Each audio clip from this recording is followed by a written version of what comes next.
Hey everybody, it's Gabe with Rocket Shipping and it's Tech Talk Tuesday time, and today's topic is freight marketplaces. Specifically, I'm talking about TMS solutions that were built only for bringing in other third-party rates and putting them all on one platform. I know FreightView is one of these, and there's a bunch of competitors of those, Freightos and FreightPop. They're all nuanced and they all have their own value, but I wanted to just put out a video that talks about the pros, the cons, and what you should be aiming for instead of the popular, which is just more is better. To kind of go into the background of this, the reason I'm talking about this topic is I put out a LinkedIn post a few weeks back about shippers who were simply blind copying in a dozen or 100 contacts of brokers into one email and asking for a quote each shipment. A lot of us refer to that as treating your supply chain like an auction. The reason that people do that is they believe that they're getting the best rate on every single shipment, and therefore that means freight savings, hard cost savings. Obviously, there's a lot of variables in that, but what the tech industry did was like, hey, we can create a TMS and we can connect it to all these third parties. So instead of a shipper having to send out a blind copy email,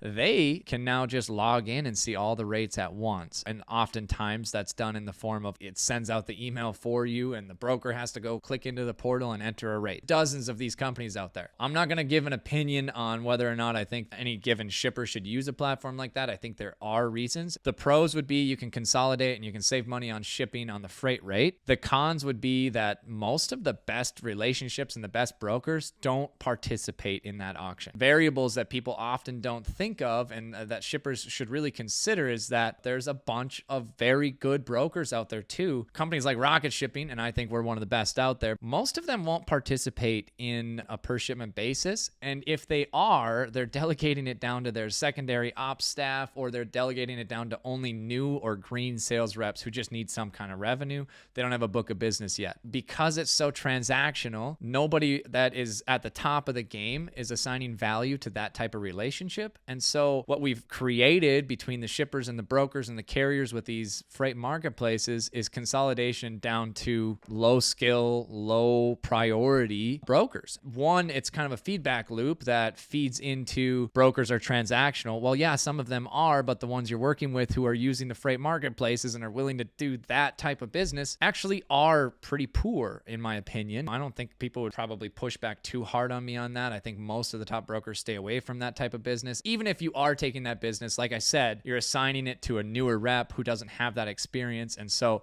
when it hits the fan, they're going to try to escalate it anyways. I did say in that LinkedIn post that divvying up your entire freight profile, maybe you have 100 shipments a day and you're doing 10 to 15 a day with each of these brokers, none of them are going to see you as an enterprise level client and none of them are going to see you as a priority. But when it does get difficult and the shipment needs to be rescued and you call, you're going to wait on hold and you're going to get the same answer of we'll get to it when we can get to it. But you're not going to be able to negotiate your way through that because the ones who are running their businesses the right way as brokers and willing to go that extra mile for their customer were never in that freight marketplace in the first place. That's where I think there's a big gap. And so the technology, yes, it gives the shipper the advantage and the ability to just enter in the zip codes and send off that quote request, but it does not give you access to the top tier brokers who are going to have those same rates, but they're just not in that world. The pro is to consolidate and save time and maybe money on the front end. The con is that you're never going to give yourself the opportunity as a shipper to work with a quality partner who's growth minded, who's going to actually put together a custom solution for your business and care about your business as a priority because they were never going to participate in that auction in the first place. So that's a tech talk.